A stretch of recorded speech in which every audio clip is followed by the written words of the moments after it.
शिमला के जंगल में टुनटुनी चिड़िया अपने पति और अपने 2 बच्चों के साथ रहा करती थी। टुनटुनी बहुत गरीब थी, इसलिए उसका पति मेहनत मजदूरी किया करता था। लेकिन इस बार बारिश ज्यादा होने के कारण चिंटू चिड़ा को भी काम नहीं मिल रहा था। देखो जी, हमारे घर में खाने के लिए कुछ भी नहीं बचा। हमारे बच्चे भी भूखे हैं। मैं कब से बोल रही हूँ कि खाना थोड़ी देर में बनाऊंगी, लेकिन बनाने के लिए तो एक दाना भी नहीं है। अगर बेटी को खाना नहीं दिया तो वो इस दुनिया से चली जाएगी। लेकिन मैं अब क्या करूं? इस बार बारिश भी इतनी हो रही है कि कोई काम भी नहीं मिल रहा है। तब तक आप लोग कमेंट में बताएं 73 डिवाइडेड बाय 7 कितने होते हैं। आपने पिछले साल साहूकार से पैसे उधार लिए थे, तो आप इस बार भी उसी से पैसे उधार ले लो। जब बारिश बंद हो जाएगी तब आपको काम मिल जाएगा, तो आप पैसे लौटा देना। इतना सुनकर चिंटू साहूकार के पास जाता है और उससे पैसे ले लेता है। मेरा पैसा टाइम से मिल जाना चाहिए, याद रखना, नहीं तो मैं अपने आदमी तुम्हारे घर भेजूंगा। फिर उनको खुद पता है कि पैसा कैसे निकाला जाता है। चिंटू के उधार लाए पैसों से टुनटुनी अपने बच्चों को खाना खिलाती है। कुछ दिन तक उनके घर में खाने की कमी नहीं हुई, लेकिन चिंटू को पैसे लौटाने की फिक्र सताने लगी। 2 दिन बाद ही साहूकार का कालू कौवा उनके घर आता है और कहता है, साहूकार ने समझाया था पैसा समय पर लौटा देना, तुम्हें समझ नहीं आया। पैसा न लौटाने का अंजाम अब हम तुम्हें बताएंगे। इतना कहकर वो चिंटू चिड़ा को पीटने लगता है। इन्हें मत मारो, इन्हें छोड़ दो, हमें कुछ दिन का समय दो, हम आपके पैसे जल्दी ही लौटा देंगे। तुम कहती हो तो ठीक है, हम तुम्हारे पति को छोड़ रहे हैं, लेकिन अगर तुम्हारे पति से पैसा ना दिया गया तो उसे जिंदगी भर साहूकार की गुलामी करनी पड़ेगी। इतना कहकर वो वहाँ से चले जाते हैं। अच्छी, अब तो उधार के पैसे देने ही पड़ेंगे। आप ऐसा क्यों नहीं करते? आप विदेश चले जाओ, आप वहाँ से पैसे कमाकर साहूकार के पैसे भी दे देना और हमारे पास खाने के लिए भी पैसे होंगे। बारिश इतनी हो रही है, मैं विदेश कैसे जाऊं? लेकिन जाना तो पड़ेगा ही। ये कहकर चिंटू चिड़ा उड़ जाता है। वो कुछ देर तक उड़ता रहता है। उसके जाने के कुछ देर बाद ही साहूकार के आदमी आ जाते हैं। अरे ओ चिंटू, कहाँ गया? आज तो तुझे पैसे देने ही पड़ेंगे। चिंटू जी तो यहाँ नहीं है, वो अभी अभी पैसा कमाने के लिए विदेश चले गए। पैसा कमाने के लिए विदेश गया है या साहूकार की गुलामी से बचने के लिए भाग गया है? इतना कहकर वो वहाँ से निकल जाते हैं और बाहर आपस में बात करते हैं कि अगर आज हमने चिंटू को ना पकड़ा तो वो फिर भाग जाएगा। इसलिए दोनों चिंटू को ढूंढने के लिए निकल पड़ते हैं। अभी चिंटू ज्यादा दूर नहीं गया था, इसलिए वो उसे पकड़ लेते हैं और साहूकार के पास ले आते हैं। अच्छा हुआ जो तुम लोग इसे यहाँ ले आए, वरना आज ये उधार चुकाए बिना ही भाग जाता। अब इसे यहाँ गुलाम बनाकर रखो और इसे कैद कर दो। इस तरह साहूकार ने चिंटू को कैद कर लिया। दिन ऐसे ही बीतते गए और टुनटुनी चिड़िया के पास उधार लिए पैसे भी खत्म हो गए, इसलिए उसने खुद खाना छोड़ दिया और टुनटुनी चिड़िया बीमार पड़ गई। वो अपने पति चिंटू के लौटने का इंतजार करने लगी, पर जब चिंटू चिड़ा नहीं लौटा तो उसे फिक्र होने लगी। उसने अपनी बेटी से कहा, बेटी,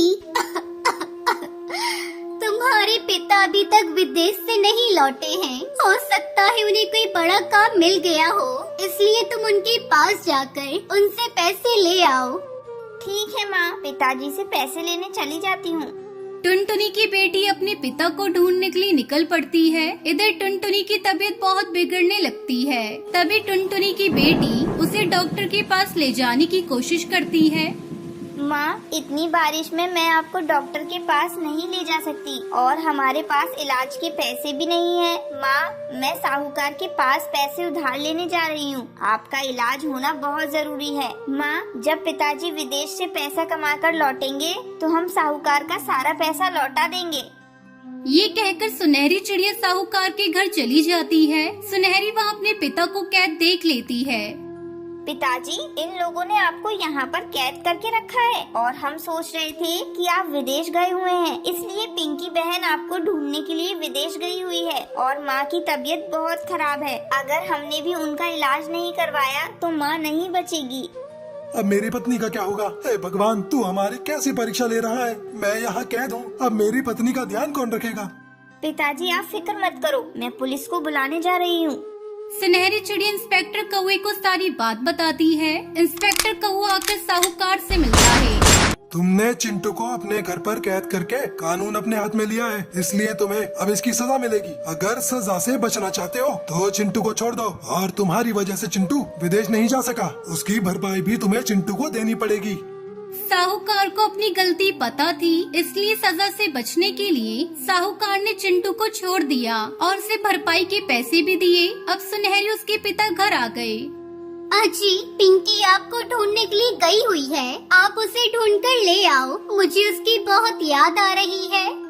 चिंटू चिड़ा घर से जाने वाला ही था कि पिंकी वापस घर आई। अपने पिता को देखकर वो बहुत खुश हुई। फिर सब मिलकर खुशी खुशी एक साथ रहने लगे। बहुत समय पहले टूनी चिड़िया अपने बेटे और बहू के साथ सुंदरवन जंगल में रहती थी। उसकी बहू टुनटुनी एक गरीब घर की चिड़िया थी, इसलिए वो उस पर बहुत ही जुल्म करती थी। उसका बेटा बंटी कबूतर भी अपनी माँ के बहकावे में आकर टुनटुनी पर अत्याचार करता था। एक दिन बंटी शराब के नशे में धुत होकर घर आता है। उसकी हालत देखकर टुनटुनी कहती है, आप रोज रोज शराब पीकर घर क्यों आते हो जी? शराब सेहत के लिए हानिकारक होती है, मेरी बात मानिए, आप पीना छोड़ दीजिए। तू मुझे पीने से रोकेगी? तेरे माँ बाप के पैसे का नहीं पीता, खुद कमाता हूँ और उसी का पीता हूँ। अब अपनी जुबान बंद कर और दूर हो जा मेरी नजरों से। इतना कहकर बंटी कबूतर फिर से पीने लगता है। टुनटुनी उसके हाथों से शराब की बोतल छीन लेती है। उसको ऐसा करता देख बंटी कबूतर गुस्से से पागल हो जाता है और पास में पड़ी झाड़ू उठाकर टुनटुनी को पीटने लगता है। टुनटुनी दर्द से रोने लगती है।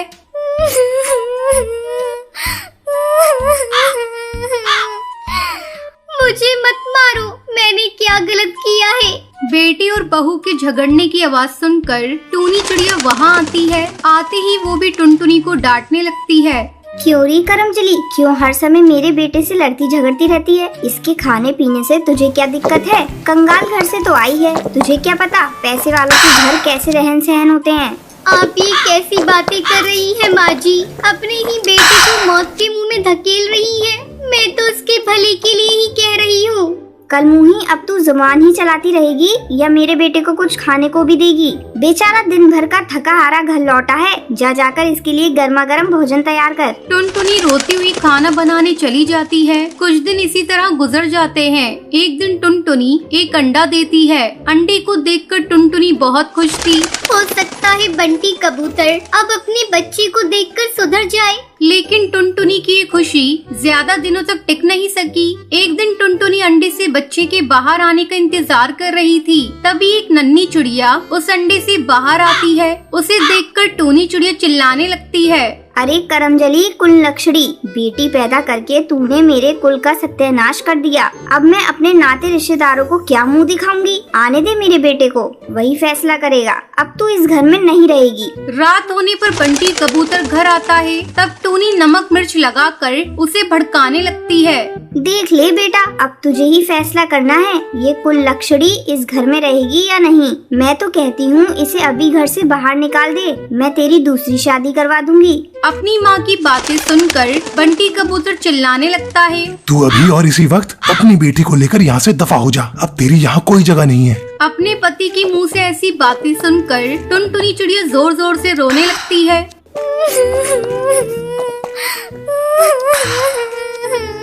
माँ जी, अपनी बेटी को आप समझाती क्यों नहीं है?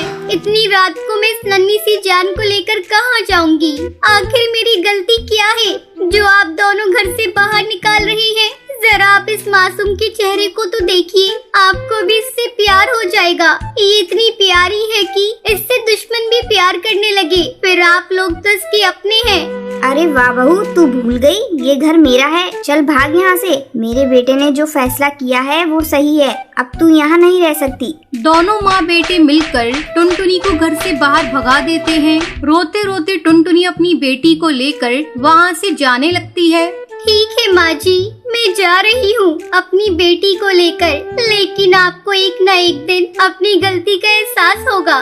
टुनटुनी अब जा यहाँ से, ज्यादा बकवास मत कर। मैं जल्द ही अपनी बेटी की दूसरी शादी कर दूंगी और खबरदार अपनी बेटी को लेकर कभी यहाँ मुंह दिखाने मत आ जाना। टुनटुनी पास के ही एक पेड़ पर अपना घोंसला बनाकर उसमें अपनी बेटी के साथ रहने लगती है। अब टुनटुनी मेहनत मजदूरी करके अपनी बेटी को पढ़ाती है और उसके हर एक सपने को पूरा करती है। ऐसे ही कुछ दिन बीत जाते हैं। टुनटुनी की बेटी भूरी अब बड़ी हो गई थी और एक अच्छी डॉक्टर बन जाती है। एक दिन शराब पीने की वजह से बंटी कबूतर की तबीयत खराब हो जाती है और बंटी कबूतर भूरी के अस्पताल पहुंचता है। भूरी बंटी कबूतर को ठीक कर देती है। तभी बंटी कबूतर वहां टुनटुनी को देखकर उससे कहता है, तुम यहाँ क्या कर रही हो? तुम्हारी बेटी कहाँ है? लगता है तुमसे परेशान होकर भाग गई होगी। बंटी, तू जिसकी वजह से ठीक हुआ है वही मेरी बेटी है।